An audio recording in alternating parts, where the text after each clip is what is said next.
Blue Stool number 53, Nick Anderson.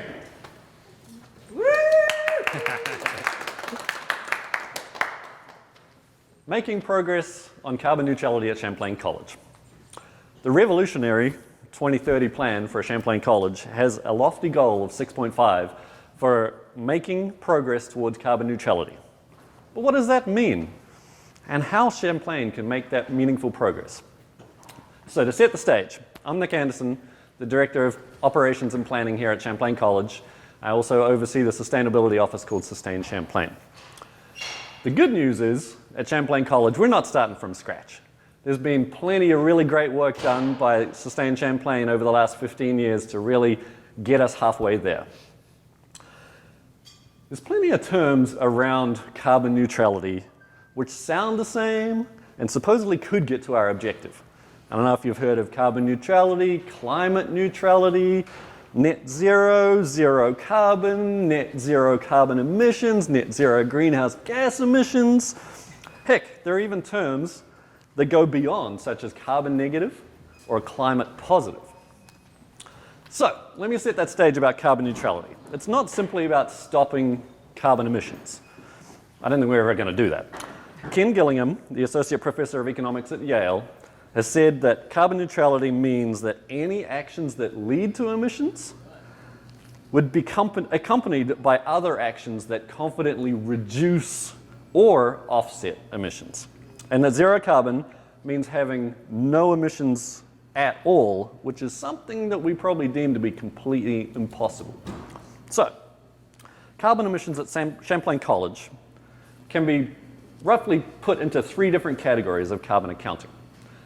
The first category, or scope as they're called, is direct emissions that the college does. So that's heating, cooling, using electricity to keep this place going that we directly control. Another part of carbon accounting, scope 2, is indirect emissions that come from upstream. While not up a river, it comes from the grid within the greater part of Burlington and New England network. You've probably heard that Burlington is reliant on 100% renewable energy. But, unfortunately, our regional grid is made up of multiple states, and we've got friends in other states that aren't so renewable right now. Coal plants, nuclear power plants, and things like that. So when we're talking about our scope 3 emissions, we're really talking about having to play in the same pot with all the rest of these other states. We can't control that again as much as we can control scope 1. And then the last kind of grouping of carbon emissions is our indirect emissions that other people at Champlain make, that Champlain doesn't necessarily control, such as commuting, using gasoline in your cars and things to get to school and get to work. It includes air travel, people going to study abroad, conferences for faculty and staff and things like that. So, I'm not proposing we eliminate study abroad. We want to get our students out to Montreal and all the way over to Dublin. And we probably want our faculty and staff to have professional development and go to conferences and things. So we need to provide actions that reduce the other components as much as possible and then potentially offset emissions. Energy efficiency, things that we do, will not get us there alone. Carbon neutrality isn't just about replacing light bulbs with LEDs or insulating our buildings better, buying electric vehicles, ground equipment that use batteries. All of those things are great, but at some point we need to actually be contributing to the investment in generating our own electricity. So that means putting more solar on buildings. It means connecting more of our buildings to our geothermal system. And the beauty of our system right now is that almost 30% of our square footage on campus is powered by geothermal energy. So again, we're really getting there. We've done some really great work in the last 15 years. We've just got some more work to do. So continuing to invest in that energy generation and solar and geothermal, just like we did at McDonald Hall. And the solar panels that we've got on 194 St. Paul Street and at 175 Lakeside Ave, the Miller Center. Those are really doing a great job, but we really need to add more so that maybe soon you can walk through Rosendale Courtyard and there'll be a visible display of that generation that we're making. You can't see some of that solar on those roofs, but if we can have a bit more solar around Rosendale Courtyard, imagine walking through Rosendale Courtyard and being able to like see solar panels as you go, knowing that like we're really trying to generate our own as much as possible and not having to rely on that New England grid with a little bit of that dirty electricity in there. So once we've saved as much as we can, generated as much as we can, and then we can look at carbon offsets. So offsets are kind of the last resort. But not all offsets are the same. There are carbon offsets that are reduction offsets, so where we're kind of investing in wind and solar, which really is kind of just a net wash in terms of our carbon accounting. And then there are carbon removal offsets, where we're actually taking carbon, extracting it out, and putting it into carbon sinks called carbon sequestration. Both of those systems are completely fraught with all sorts of challenges.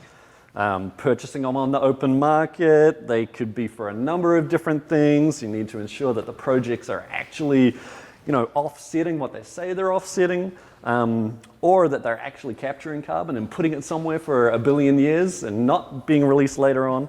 So it needs to be verified. Research done by Alexander Barron of Smith College, just published recently, September 2021, found that purchased offsets are the single largest source of reductions for 9 out of 11 colleges that have called themselves carbon neutral in the recent past. So really, they're just kind of buying their way out of the problem. Just looking at that kind of thing, how much does it cost to negate our carbon? Spend a bunch of money. Is that true progress? I don't think so. So what does true progress really look like? At Champlain College, to really meet that lofty goal, 6.5, of making progress towards carbon neutrality. At some point, maybe there's going to be a new goal that says achieve carbon neutrality, but what does it look like to really make true progress? It's not just buying credits, making kind of Champlain look good to the media or online. It's not just marketing buzz. What do we really need to do to make direct campus changes? And the thing is, it's not just going to be me. It's not going to be one department. One department can't own the path to climate neutrality at Champlain College. Sustain Champlain is a great department that does a lot of work, but again, it's not the one thing that holds it there. Campus operations, we can do a lot towards our scope 1, but we're not going to make carbon neutrality if we don't all work together.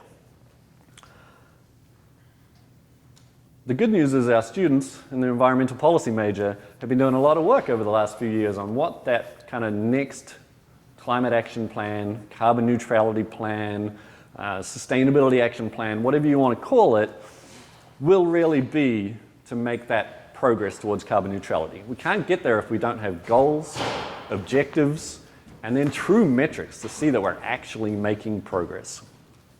And I think we are making progress. But to be able to really continue that path, we need that new sustainability action plan, which takes everybody.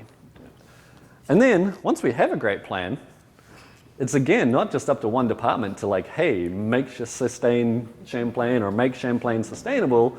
It's really up to every single individual. So if we look at our scope 3 emissions, our commuting to school, our flying places, it's up to everyone to kind of think about those actions and whether or not there's potential to change that.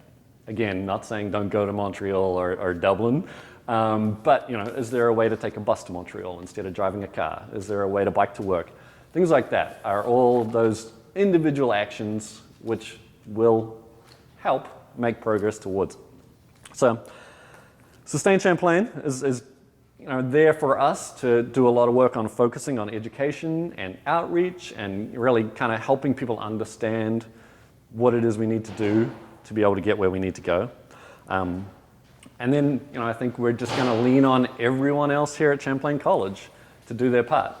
And if we've got a really rock star plan set where everyone can clearly see what their part is, then we will truly make progress towards climate neutrality. And I just want to ask everyone here at Champlain College to join us. This is an invitation of everyone to join Team 6.5. Let's all work together to make progress on climate neutrality. Thank you.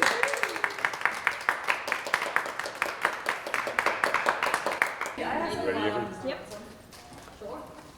Where's a good spot, Chuck? I think I'm going I to think do go the for a leg. Betsy. Oh, We get to dine together a lot in the upcoming months. Are you Are you? Oh, you're on the thing.